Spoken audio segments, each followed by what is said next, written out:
Since its launch in 2005, Broad Street Review has sought to promote the exchange of viewpoints rather than any particular point of view. To that end, we welcome commentary from professionals and amateurs alike about the performing and visual arts, as well as any other field of interest to our eclectic group of contributors.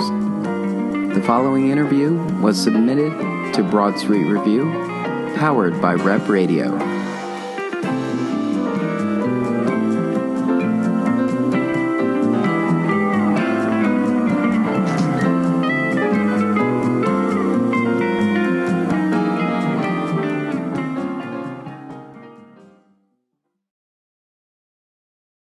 I'm your host, Darnell Radford, and today I am in the office of 1812 Productions, and I'm here. I know I'm going to say your last name wrong. I'm going to have you introduce yourself.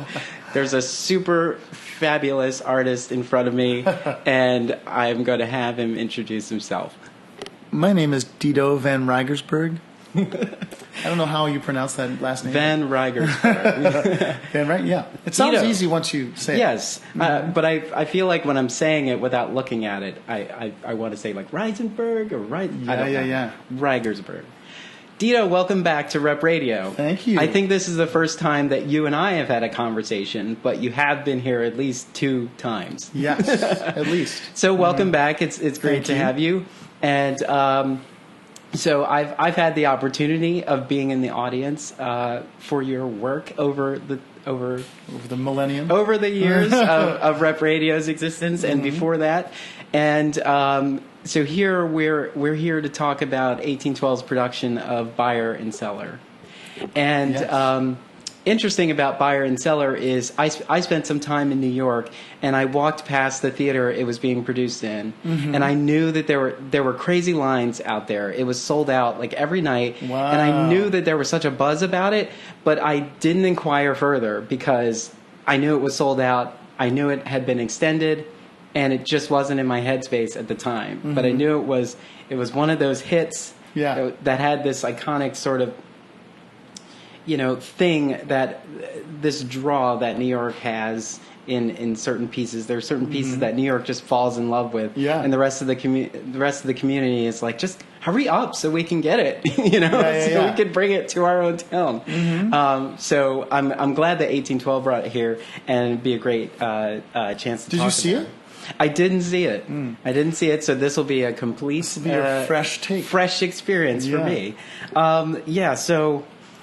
What have you been up to? I think the last time I saw you on stage was The Legend of Georgia McBride. Yes. And that was fabulous. Thank you. If I'm going to take my lessons from Gunnar Montana properly, that was fabulous. Well, that was a lot of fun, and a lot of that cast was really a very well bonded, loving, awesome group of people. Yeah. We were led by Emmanuelle Delpeche, who I've known. She's part of Pig Iron, so I've known her for such a long time, and we had a great time working together on that. And I guess I was like, well, the next level of difficulty is when there's no cast but you. Yeah. And so Buyer Cellar is a one-man show, but also, I think, kind of not in the same vein as Georgia McBride, but has a similar. It's very funny in the same way that Georgia McBride is, and very sort of quick-witted. But it's sort of one of those things where you're like, this is a very unlikely starting point or premise for a play, but the play is really it's kind of revealing both about Barbra Streisand. But maybe even more, it's revealing about our strange obsession with celebrities, and with how Americans, maybe in particular, maybe more than any other kind of people in the world, we just want to be close to celebrities, or this is my story of my run-in with this celebrity, or this is what this celebrity turned out to be like in real life.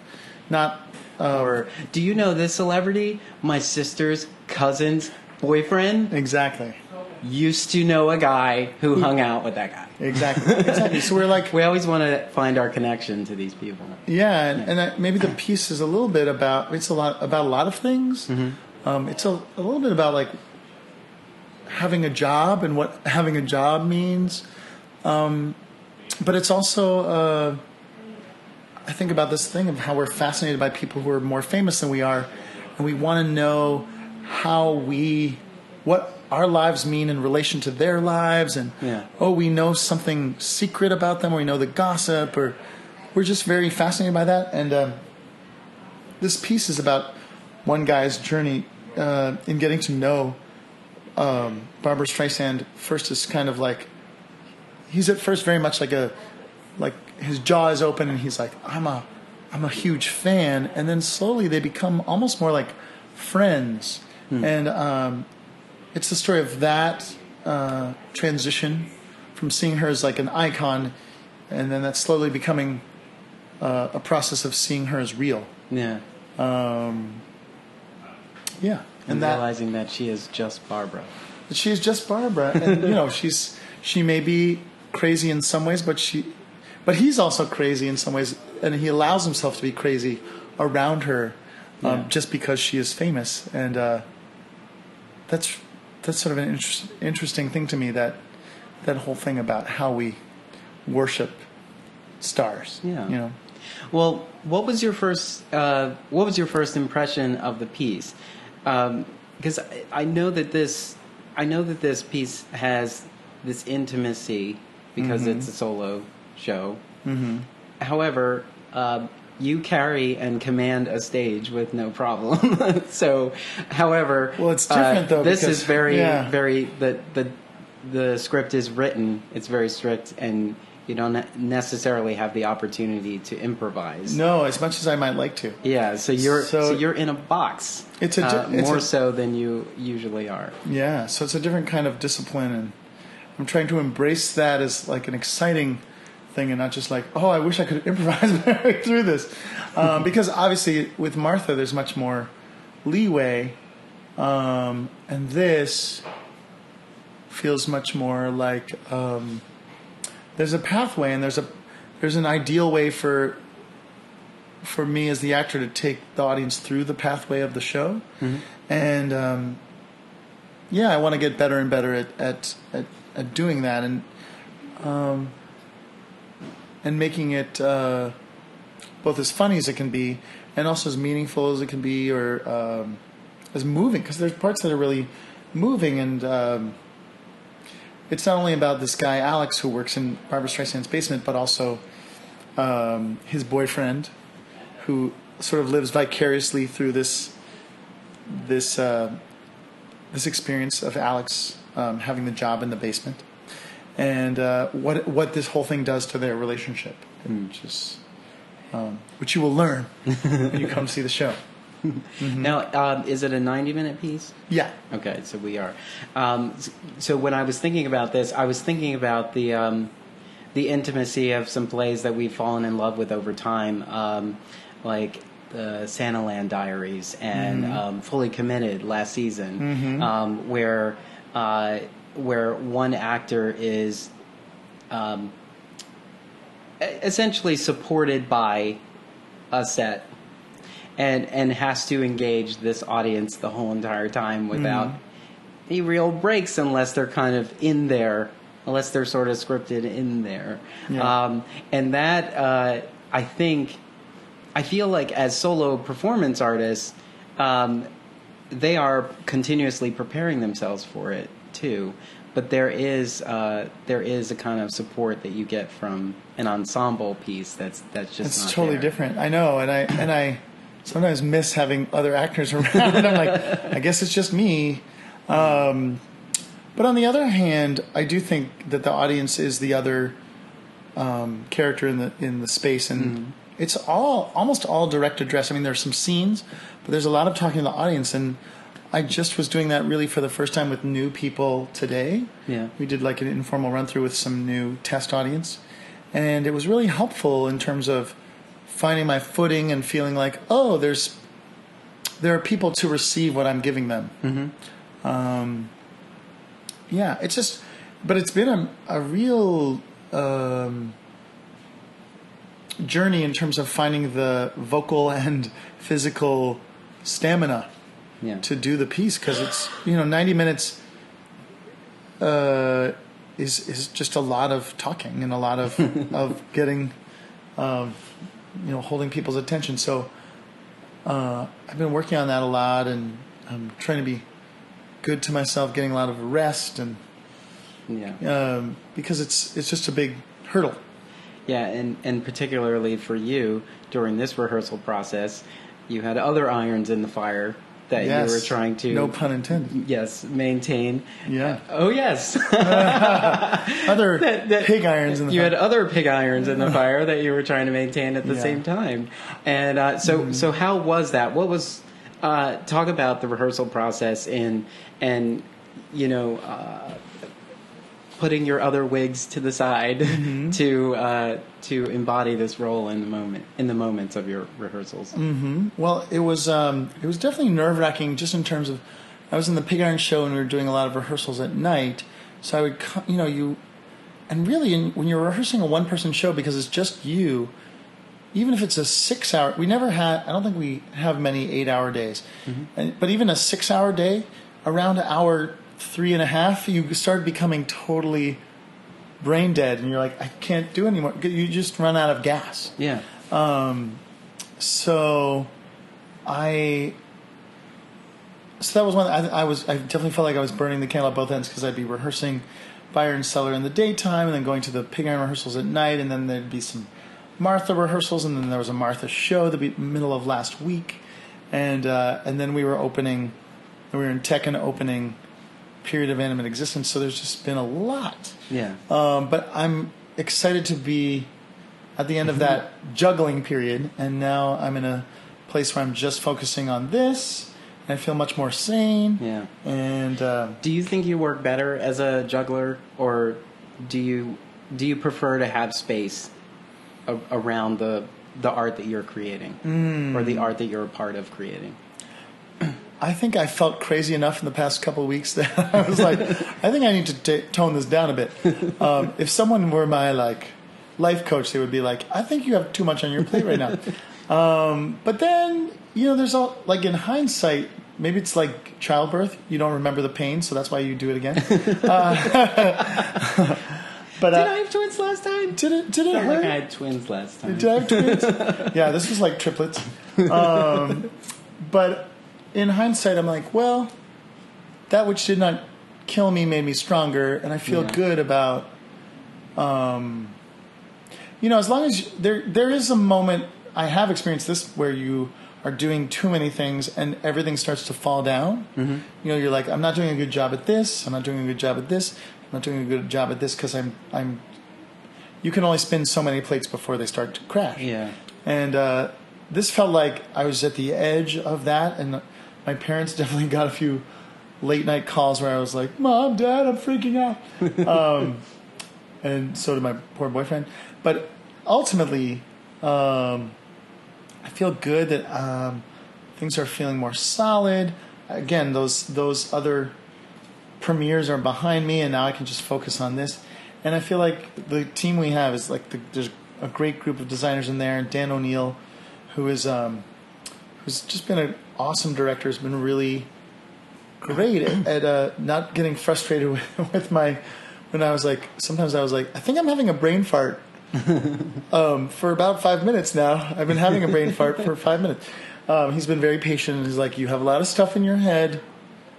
Let's just take it slow. And we've been slowly working on the blocking, and because blocking also in a one-person show where you're playing more than one character is really tricky, because you want to give the audience the illusion of the fact that there might be two people talking to each other. So there's different ways. It's sort of a visual thing to imagine, but there are times where we just are looking slightly left or slightly right, and that will indicate that we're in a dialogue between those people. Yeah. Or we'll have almost like two spaces. One person is 3 steps to the right, and one person is three steps to the left.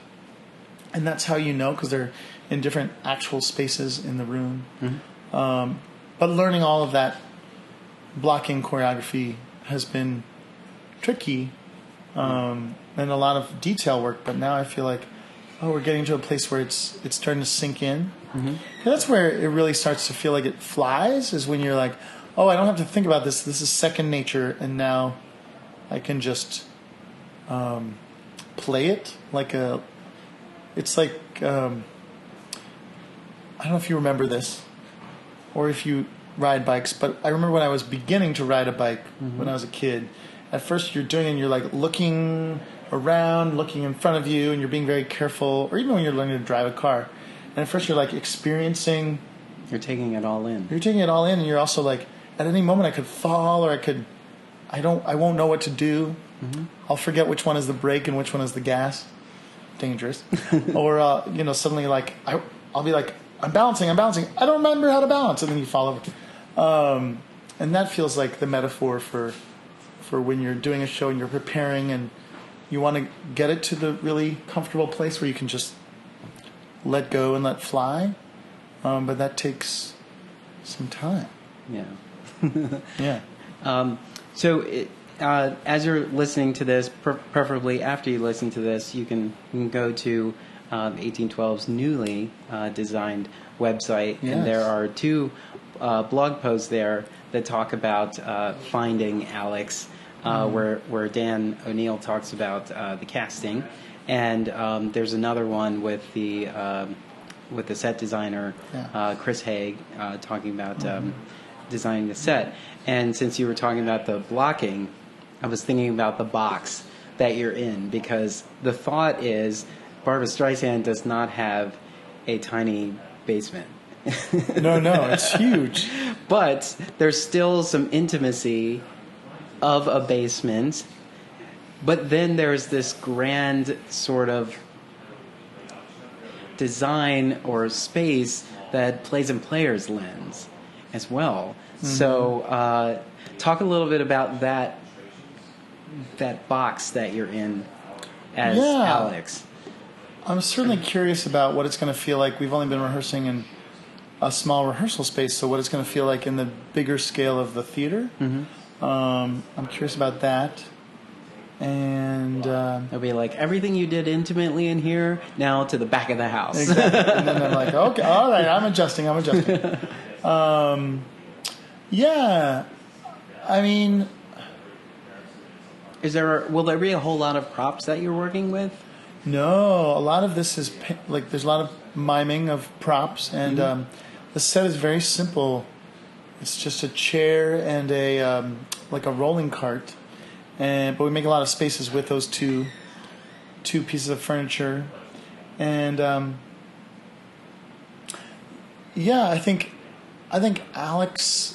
It's funny because Dan was like, I think you're a great choice for this part, but you're not quite snarky enough. He was like, let's pull out a little bit more of your snarky side.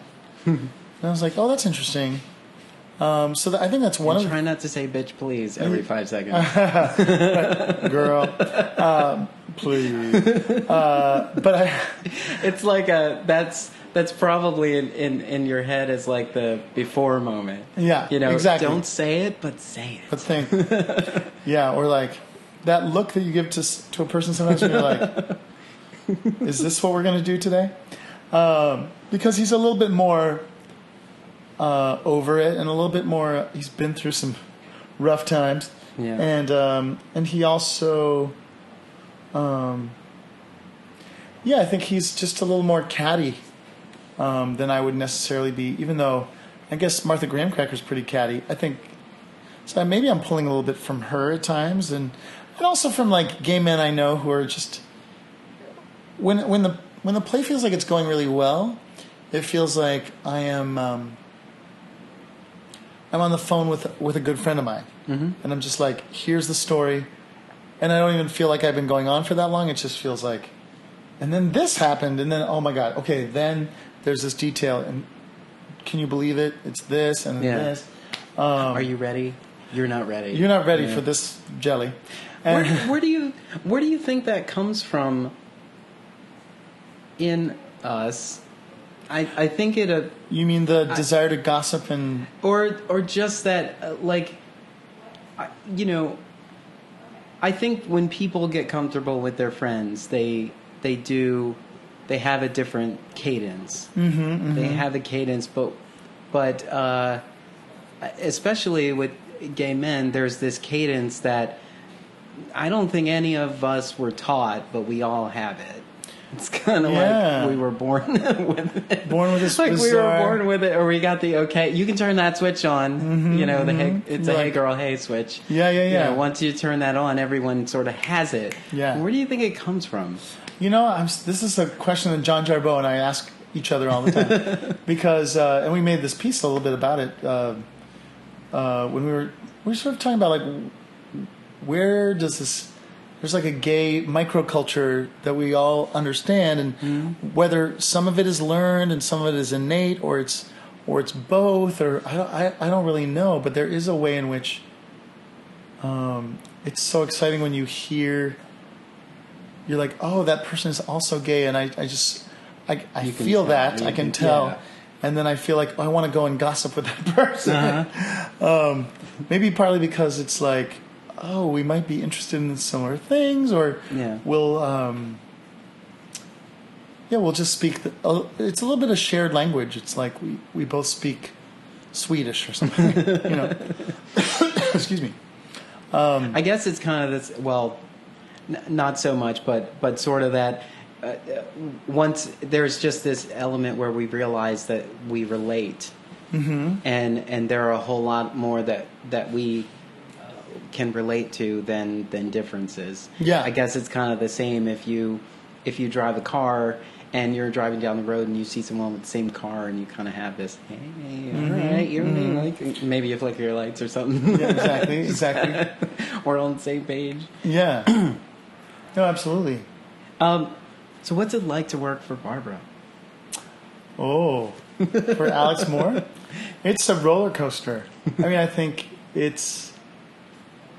Because he's working in the basement, he starts to learn what the rules are, but he doesn't understand them right away. And she kind of, the rules become clear, and he starts playing the game, playing off of her. And then I think she is excited because she's like, I don't think she knows at the time, but when she plays off of him, he can respond because he's an actor and he's worked in a fictional world before. So when they're playing together in the basement, they do a lot of playing together in the basement, pretending.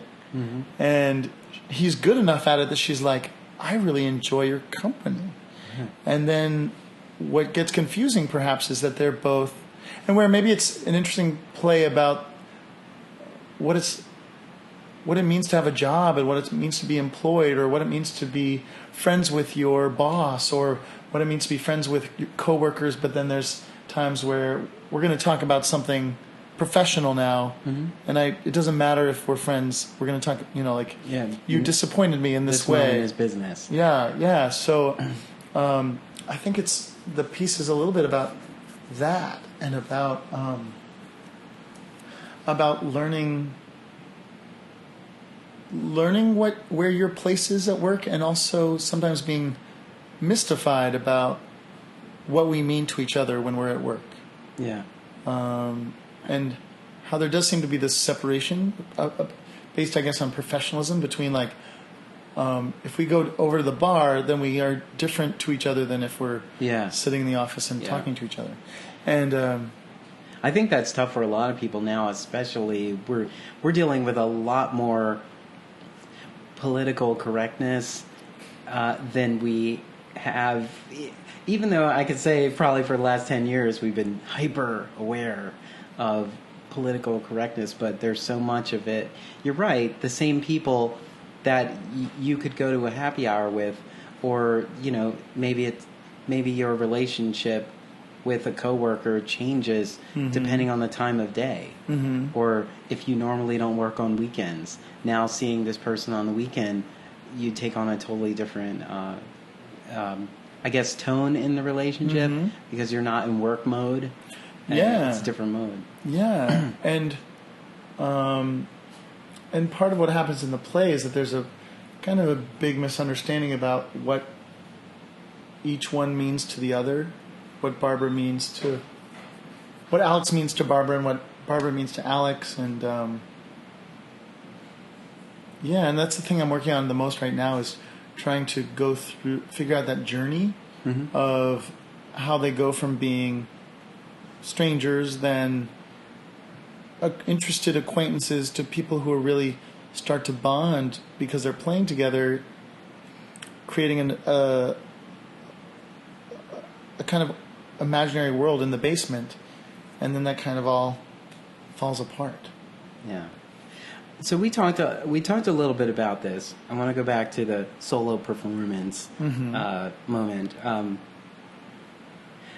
What are some of the challenges and what are some of the benefits of this particular experience, being a solo performance? Definitely one of the challenges I said we were talking about earlier is that I get a lot of energy from other people and from other performers around me, and the sense of play I get from someone sending me something I didn't expect, or doing a moment slightly differently, or just feeling like, oh, we share this burden.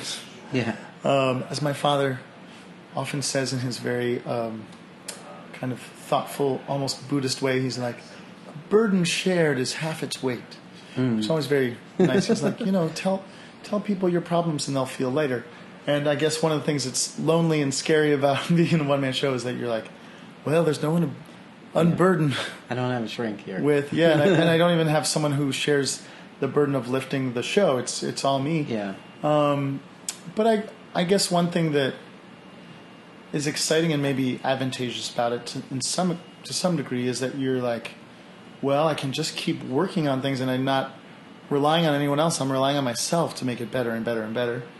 And also, I don't know, when it really feels like it's working, which I would say in this run I did today, it felt like maybe 50% of the time or less.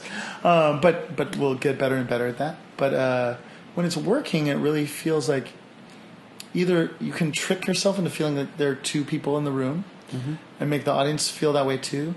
And that's exciting. And the more specific you get about the voice and the voices of each character and the way their physicality works, the more it can really feel like truly a dialogue when you're up there, because there's a lot of dialogues in the show. I'd assume a benefit, and this is probably not anything that you could admit or 1812 could admit, but you both have these loyal audiences that are going to support you every step of the way. So all through those 90 minutes, that's the piece that you unfortunately do not get to rehearse with. Right. Until previews. Until the audience is there. Yeah, until the audience is there. So I would think just upon knowing you as an individual, as an artist, but knowing 1812 as a company and sort of a brand, a mission, that I think that those are things that I would be looking forward to, getting into the space. I can't wait for that part. Yeah, I mean, for our audience to devour this. I mean, that's the exciting thing too, to me, because I feel like, there's an audience that's hungry for comedy. The 1812 has primed them to be like, here it comes, all this hopefully really, really exciting. Because we'll probably walk in with some sort of drama we want to escape from anyway. So this will be 90 minutes we are so looking forward to. And then I think people know my work obviously as Martha, I guess, and with Pig Iron too. And I think again it's this challenge of taking this scripted material and making it feel like I'm improvising, or making it feel like I'm really talking to you. Yeah. in a way that's new and fresh and isn't canned or even though it's pre-written, it's not premeditated too much. Yeah. Because I think that's what people really respond to with Martha. They're like, oh, I can feel how this is being born in the moment. Yeah. And I want this play to feel that way. It's still live theater. Oh, it's still like that. I'm sure there's going to be so many crazy things that So happen. we still have that element. It could be someone's response. You know, I remember being in, I forget which show it was, but out of nowhere someone just went, ha! It was like just an unexpected laugh in it. Yeah. And the whole audience laughed because of how that came out, and then it sort of changed everyone's mood. It was sort of like, we have a license to enjoy ourselves. Oh wait, we can. Oh yeah. Let's do that. Laugh just sort of gave us all agency, and now we're just now we can kind of relax and give ourselves more to the second act and so on. Yeah. Do you have a favorite moment in the play yet? Oh, I kind of love, even though it's the most nerve-wracking part, the opening. I kind of take you on a little bit of a tour of a book, and I think that's one of my favorite parts. There's also a kind of touching part where Barbara kind of reveals something about herself in a heart-to-heart moment with Alex, and that's really beautiful. And it's not so funny; it's more touching. And what else do I love? Opening. Yeah, there's a couple of. Barbara has hilarious things that she does. So there's one that I don't want to give away, but there's one particular monologue where she talks about her childhood that I love very much. So we'll look forward to those. Yeah. Yeah. Yeah. Okay, well, cool. So I always ask as we're sort of wrapping up, what do you hope an audience takes away from this experience? Oh. Because I know we're here to laugh. Mm-hmm. I mean, that's one thing. Yeah. And, that's sort of given. Because if somebody walks out and says, I didn't laugh at this whole thing, then... Well, then... failed mission. I'm so sorry, yeah. But I don't think that's going to be the case. No. Hopefully. We're knocking on wood. Knocking on wood. We're confidently knocking on wood. But I do think... Yeah, I think beyond the laughs, I think the play makes you, again, think about, like, what a job means and what being employed means, and a little bit the way, as I was saying earlier, the way that we are so fascinated by famous people and stars and stuff that we forget that that kind of dehumanizes us and it dehumanizes them. Mm-hmm. So maybe the play also gives you a little bit of food for thought about that, about, like, you don't think about Beyonce brushing her teeth. Yeah. But I'm sure, I hope she does, and flosses. And it's probably, I hope she flosses. It's probably not fabulous either. It's just... No, it can't be. Not everything is, even if she's been trained since she was 14 years old to be fabulous in every way, and to, like, run at high speeds in high-heeled shoes, and to toss her hair just in the right way, and to sing incredibly, and to learn choreography really quickly. Yeah. So she's been trained to do all those things, but she's still a person who, like, is giving birth to babies, and I'm sure, like, giving birth, like, there's a messy process. It's, you just... Yeah. That there's, like, a way in which you can give yourself more respect, and you can also give them more respect by actually thinking of them as people who, floss their teeth. Yeah. And who can have problems just like everyone else, or have good days and bad days. And success is something that everyone shoots for in this society, but then success comes with its own crazy whirlwind of burdens. And Barbara actually has a great speech in this piece where she talks about, like, everyone wants something from you and expects something from you, and you expect more and more, and you find yourself acting crazy, but you don't know how to stop without it all crashing down. Yeah, it's like the car's moving, and you just want to get out. Yeah, but it's moving too fast for you to get out without getting hurt. Yeah, that's actually I should say that's one of my favorite speeches, because it's really, once you're in the car, there's no way to get out, and sometimes you're like, this is a great car, this is a Rolls Royce, I should be so proud. Yeah. But it comes with its own expectations and its own rules, and its own burdens, and it can drive you crazy in its own particular way. And I think it's one of the things she's talking about is a little bit how, or one of the things that maybe you realize watching it is that fame can make you a little crazy, and that's not necessarily because the famous person started out ready to go crazy, but that it's a real pressure cooker. Yeah. All right, and this is a silly question. I love silly questions. Will there be an encore of Martha coming out singing a Streisand hit?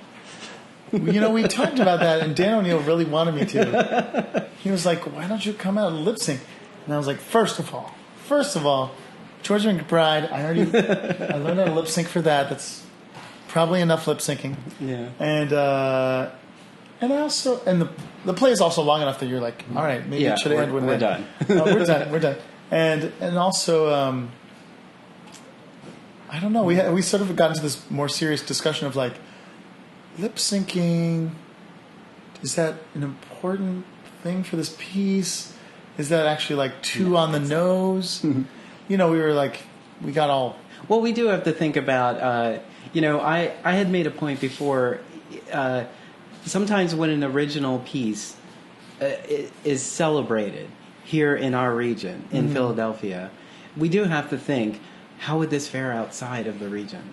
So, 1812 is known very specifically here. You are known very specifically here for the various wigs that you wear. But at the same time, this is not those moments. So as much as we would want that, it's not called for. It's not necessarily called for. I mean, who knows? You may come see and be like, I think that just ended with a lip sync. Yeah. So who knows what might happen. But I think you should prep one, because somebody might have to shout, encore! Exactly. Encore! Exactly. Bravo! Bravo! More. And then I'll just have to do the whole play, show. But I guess we could pull something together. Exactly. Off we go. Yeah. I mean, certainly it wouldn't be wrong. You're thinking now. I'm thinking now, but actually, one of my arguments against it was like, oh, by the end of the play, I think there's something about lip syncing a famous icon's song. Like "Don't Rain on My Parade," that makes them into an icon and reinforces their iconriness, their icon status, and that I think by the end of this play, you feel a little bit more like, oh, Barbara is more complicated than that. And she's a human. And she's a human, so to turn her into an icon again might not be the right thing to send people. It's like, what did we learn? Exactly. Exactly. Why did we go on this ride for 90 minutes if we're just going to go back to what we already knew? The assumptions we had from the very beginning. That's a good point. Yeah. Yeah. Thank you. Yes. You're very smart. Well, you should run a theater company with an educational component at some point. There's a school. There's a school. Pig Iron School.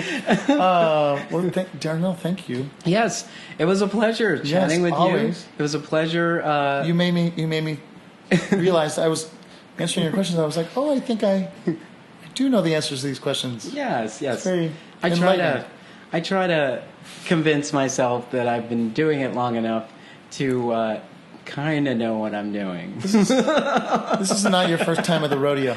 No, it's not my first time on this couch either. Oh. No. Won't be your last. I've had some time on this couch. Well, don't tell me everything. Yes. But it was a pleasure chatting with you and learning more about Buyer and Cellar and the process and how you managed to keep all the balls in the air, because I think balls. one of the things I try to do with these is let people in on the process and have them understand that it's not just the polished wonderful that we present. It's everything behind the scenes. It's all the work that is done, and it's the putting things on hold to put a serious prioritizing focus on this so that we can properly deliver this message. Yeah. And I hope that we do that, and I could tell by our downloads. So thank you for listening, and thank you for being on Rep Radio. It's truly a pleasure. Yahoo! So if you're listening to this now, you can buy tickets, and I do mean tickets, as in more than one, because theater is so much better with a friend. So definitely go to 1812productions.org, brand newly renovated website. You can find out some more. There's some blog entries about this productions process, and you can get tickets. And then tell some other friends that they have to buy more than one ticket, because Plays and Players has a lot of seats. So we definitely want to fill them. Fill it up. And then fill the room with so much laughter. Yes. Awesome. Dito, it's been a pleasure. Thank you so much for chatting with me. Awesome.